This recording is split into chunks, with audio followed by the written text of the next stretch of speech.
So thanks very much, Ben, for joining me today on an incredibly hot day in Adelaide. Really appreciate it. And you're going to tell us about the Rendement ISR workshop, the In Situ Recovery Workshop, that we're having the day after the MetPlant conference.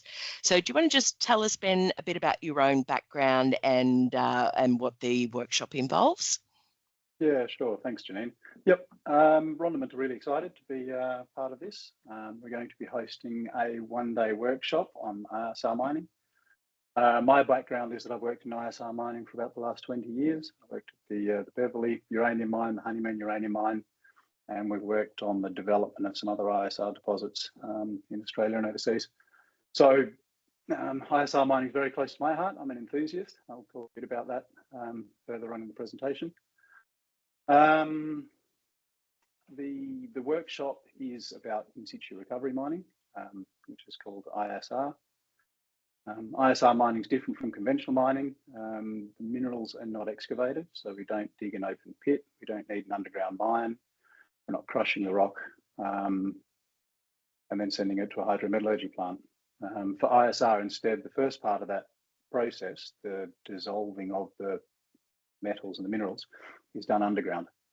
So the leaching solution, which we call the lixiviant, that's circulated through the ore body using wells. So we'll establish a well field array across an ore body, inject lixiviant into the ground, circulate that through the ore, and then pump it to the surface with the dissolved metals in the lixiviant. And it's then put through a hydrometallurgy plant to extract the metals and come up with a saleable product. So in the right setting, it's really attractive. You don't need to dig pits. You don't have enormous overburden movement and ore movement. You're not digging an underground mine with all the technical challenges that come with that. There's no crushing with the maintenance and the capital cost involved with crushing. And the surface impacts are far, far reduced. You're not creating waste rock stacks. You're not creating tailings, which is really important. And when you're operating an ISR mine, there's almost no dust and there's no noise. So when you are standing in an ISR well field, which is actively removing metals from the ground and bringing to the surface, you can't hear anything. You hear birds singing. So yeah, it's quite unique. It's a well-proven method. Right now, we're about 50% of the world's uranium production is produced through ISR methods, and the technology is being applied to copper. A modification of technology is used for potash, and also it's being used for rare earths, and that's being explored further right now. Excellent. Yeah, I was just going to ask you that question for people who aren't in the uranium sector, whether there was applications across other commodities. So yeah, that's really good to know. And will you touch on like are there specific modifications that need to be done for potash and copper and other things, or? Yes, so different lixiviants are used, and also the geological setting is quite different. So sedimentary uranium deposit is uranium ore within a sediment, whereas copper deposits are typically a hard rock deposit, and so you're relying on a fractured and weathered deposit to allow the properties that allow us to leach the copper. So there are quite a few very specific differences between an ISR uranium project and an ISR copper project. And rare earths is a little different again. Yep. So each metal has its own setting and then its own technical challenges to produce. Yeah, I think this is going to be of real interest, Ben. For others coming from interstate and other parts of the world, they may have never heard of in situ recovery before.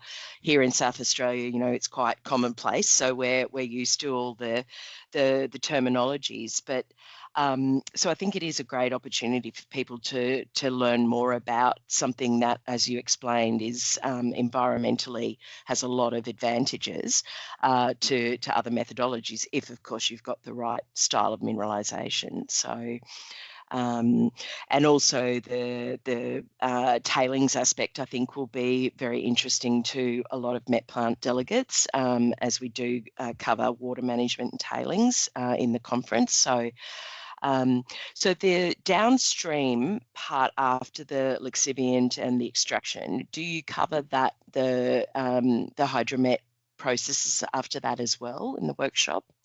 Yes, that's right. Yep. James will be talking about the Yeah. hydromet side of things. So typically ion exchange is the technology used. So when you bring uranium, I'll use uranium as the example, but when you bring uranium to the surface, the concentration is typically sort of 50 to 100 parts per million.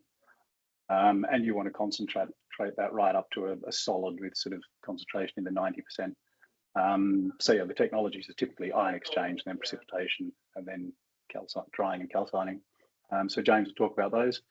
And there's been some technology advances in the last sort of decade that expand the scope for where those technologies can be used. So James will be talking about that as well. Excellent. So just on that topic of how the workshop will be broken down, can you just run us through the kind of three main elements that will be covered? Yeah, absolutely. Yep. So we want to look at the complete project cycle. So we've got geologist Asha Rao. She'll be talking about the exploration for and the delineation of these deposits. And because the ore setting has to be right, it has to be permeable to allow us to get the lixiviant to the ore and dissolve the minerals. There are specific exploration techniques and, more importantly, delineation techniques that we need to do to define these ore bodies and basically understand how they're going to perform in a leaching setting. So Ash will be talking about that in quite a bit of detail, finding the deposit and then defining the deposit. Then I'll talk about mining the deposit, getting it out of the ground. So the metrics for wellfield design, wellfield operation and recovery of the ore body. And again, ISR specific, you don't get 100% recovery out of the ground by ISA methods. It's just not possible. But understanding and planning for that style of recovery is important. So we'll talk about that. And then, as we just touched on before, James will be talking about once we've found the deposit, delineated it, dissolved it, and brought it to the surface, how we then turn that into a saleable product. So we'll be looking at the full cycle.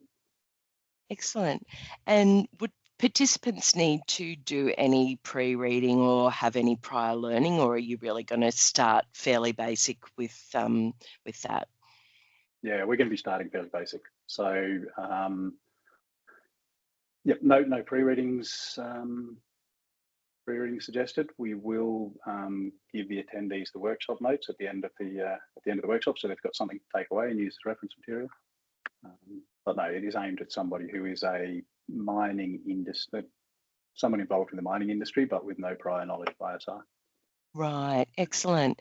And we had a conversation, one of the committee members with Azada from Alligator a couple of weeks ago that we posted, and we've got an opportunity then for delegates to go and visit the in situ recovery field trial, the field recovery trial at Samphire, which I think would be a great follow-on to doing the theory in the workshop and then going to actually see what it's looks like on the ground, at least on a small scale. So I think that's a real bonus for people, especially visiting from outside South Australia, to see that all in action. So, yeah,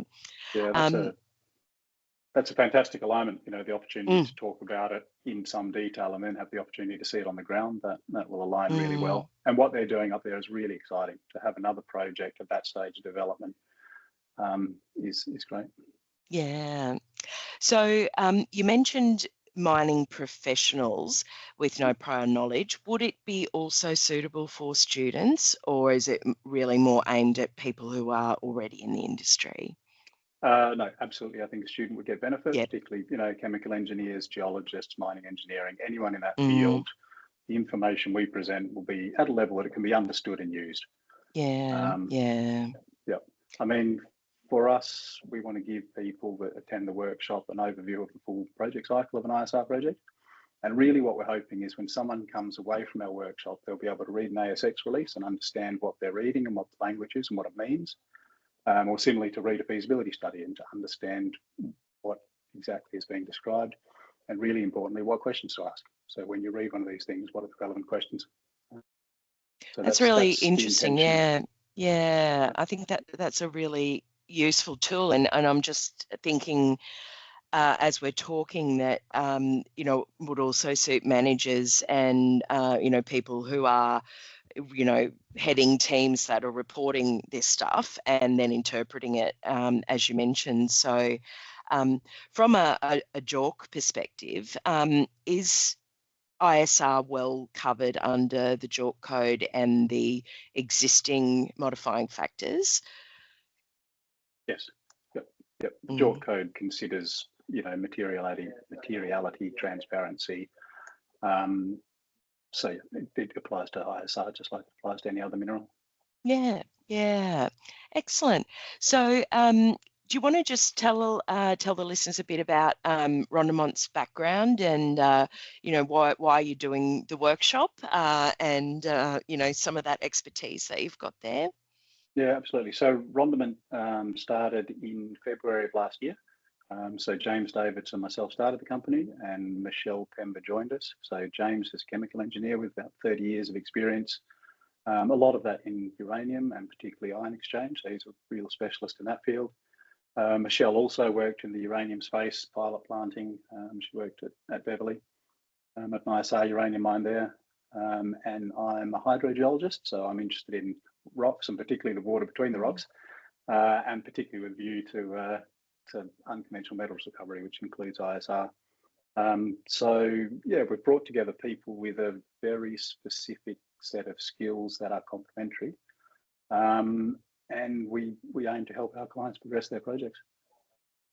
Excellent. Yeah, I think there's just so much synergy with the overall MetPlant program as well, where we've got a session on hydromet, various other commodities. We do have some uranium in the program as well, and we have some rare earths there too. So I think it's a terrific opportunity for delegates. So thank you so much for joining me, Ben.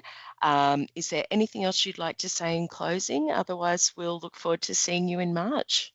Yeah, absolutely. No, look, we're just excited to be involved and look forward to meeting people at the conference and at the workshop. So thanks, Janine. Wonderful.